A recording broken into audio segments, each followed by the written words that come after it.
अस्सलाम वालेकुम बच्चों हम सुपर कॉइलिंग की बात करते हैं। सुपर कॉइलिंग में क्या था, यहाँ पे आपको नज़र आ रहा है, यहाँ पे ना हम स्ट्रैंड को सेपरेट करने की कोशिश कर रहे हैं। ठीक है, स्ट्रैंड को सेपरेट करने की कोशिश कर रहे हैं। वो ऐसे है कि यहाँ पे डबल हेलिक्स था। ठीक है, डबल हेलिक्स के अंदर अब हमने ये काम किया था, ये सिंगल स्ट्रैंड को ना आपस में सेपरेट कर रहे हैं। ठीक है, अब सेपरेट कर रहे हैं ना, यहाँ से तो खुलता जा रहा है स्ट्रैंड, लेकिन पीछे यहाँ पे जो है ना, देखो सुपर कॉइल बन गया। अब इस सुपर कॉइल को खोलने के लिए हम क्या करते हैं, एक जो खुला हुआ स्टैंड है ना, उसके ऊपर एक कट लगा देते हैं। ठीक है, ये टोपोआइसोमेरेसिस का काम क्या होता है, यहाँ पे आपको नजर आ रहा है, ये निक लगाइए। एक स्टैंड पे ना एक छोटी सी निक लगा देते हैं। जब आपको पता है कि एक निक लगा दी जाए ना, वहाँ से सारे बल निकाल के ना, निक लगा के ना बल निकाल देंगे सारे, उसके बल निकाल के दोबारा उस निक को सील कर देना उसी जगह पे। ठीक है, ये काम होता है आपके टोपोआइसोमेरेसिस का काम। ठीक है, टोपोआइसोमेरेसिस ने ये करना होता है। ठीक है, उसके बाद अगर हम इसको देखें, हाँ, टोपोआइसोमेरेसिस की भी दो टाइप्स होती हैं, एक सिंगल और एक डबल। अब ये देखो, टाइप 1 और टाइप 2 टोपोआइसोमेरेसिस। अब क्या होता है, टाइप 1 ने क्या करना होता है, टाइप 1 ने जस्ट एक स्ट्रैंड को ना क्लीव करना है रिवर्सिबली। ठीक है, अब स्ट्रैंड को कैसे, उसने क्या करना है, एक स्टैंड को के ऊपर निक लगानी है और सारी कॉइलिंग निकाल के उसको दोबारा वहाँ से वाइंड कर देना है। उसके अलावा इसने क्या करना है, इसके पास दोनों एक्टिविटीज़ है टोपोआइसोमेरेस 1 के पास। इसने कटिंग भी करनी है, उसके बाद जोड़ना भी है, निकाल के ना सुपर कॉइल्स दोबारा उसको जोड़ देना है, और इसको किसी एटीपी की ज़रूरत नहीं है। ठीक है, इसके जो फॉस्फोडाइस्टर बॉन्ड है ना, जो ये तोड़ता है, पहले इसने तोड़ना है बाद में जोड़ना है ना। पहले फॉस्फोडाइस्टर बॉन्ड तोड़ेगा तो वो एनर्जी स्टोर कर लेगा, और दोबारा जोड़ेगा तो वही एनर्जी यूज़ करके उसको जोड़ देगा। ठीक है, उसके बाद ये कि जो है ना, री यूज़ द एनर्जी टू रीसील, वही एनर्जी यूज़ करके रीसील करता है। उसके बाद ये कि ट्रांजिएंट निक जनरेट होती है एक स्ट्रैंड पे। ठीक है, उसके बाद ये कि इंटैक्ट डीएनए जो है वो इस ब्रेक में से पास करेगा, सुपर कॉइल्स रिलीव हो जाएंगे। अब ये नेगेटिव सुपर कॉइल्स को भी रिलैक्स करता है स्पेसिफिकली, लेकिन ई कोलाई में दोनों टाइप के, पॉजिटिव और नेगेटिव दोनों super coils. Positive super coil, negative super coil क्या होते हैं, अब अगर स्ट्रैंड को जब हम अनवाइंड कर रहे हैं, ठीक है, अब दो तरह के सुपर कॉइल्स डलते हैं। एक तो ये कि जब हम किसी चीज़ को ट्विस्ट कर रहे हैं in the direction tightening the coil, coil को टाइटनिंग करने के लिए जब हम करते हैं ना कॉइलिंग, तो उसकी वजह से जो कॉइल्स डलते हैं उसको कहते हैं पॉजिटिव सुपर कॉइल्स। लेकिन अगर किसी कॉर्ड को या किसी कॉइल को लूज़ करने के लिए, खोलने के लिए, अनरैप करने के लिए, हम जब खोलने के लिए करते हैं ना, उस डायरेक्शन में ट्विस्ट करते हैं, तो उसकी वजह से जो डलते हैं ना सुपर कॉइल्स, वो होते हैं ऑपोजिट डायरेक्शन में, उसको हम कहते हैं नेगेटिव सुपर कॉइल्स। ठीक है, अब ये उनको खोलने की, उनकी बात करें नेगेटिव पॉजिटिव सुपर कॉइल की, खैर इसमें इतना घुसने की जरूरत नहीं है। उसके बाद टाइप 2 आ जाती है। टाइप 2 के अंदर इसने ना डबल हेलिक्स के साथ बाइंड करना है। ठीक है, डबल हेलिक्स के साथ बाइंड करें, ट्रांजिएंट स्ट्रेन ब्रेक दोनों स्टैंड पे लगानी है, बोथ स्टैंड पे। ठीक है, अब उसके बाद कुछ एंजाइम होते हैं, enzyme causes second stretch to pass through the break.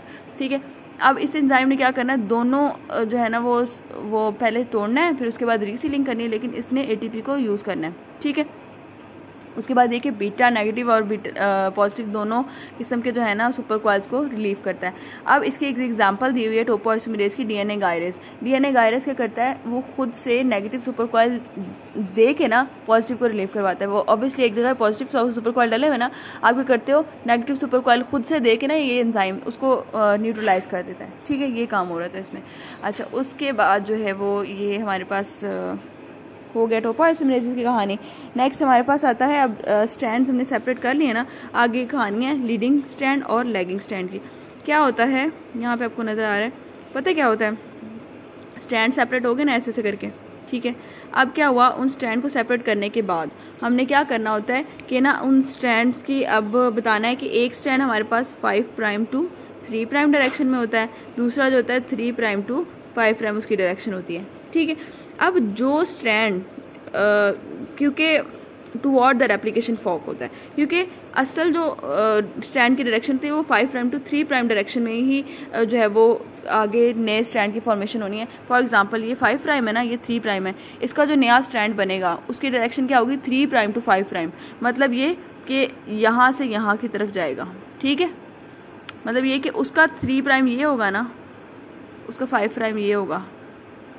ठीक है, 5 प्राइम टू 3 प्राइम, हाँ इसी तरह ही है, इसी तरह ही है। ठीक है, उसके बाद जो होगा दूसरा स्टैंड, तो उसके अंदर क्या होगा कि अब 3 प्राइम नीचे है और 5 प्राइम ऊपर है। ठीक है, उसमें क्या होगा कि डायरेक्शन इस तरफ होगी। ये वाला तरीका होता है नए स्ट्रैंड बनने का। अब क्या यहाँ पे हमें जो एक strand being copied in the direction of replication fork, जो जिस स्ट्रैंड की डायरेक्शन जो है ना टुवर्ड द रेप्लिकेशन फॉर्क होती है, ठीक है, उसको हम कहते हैं लीडिंग स्ट्रैंड।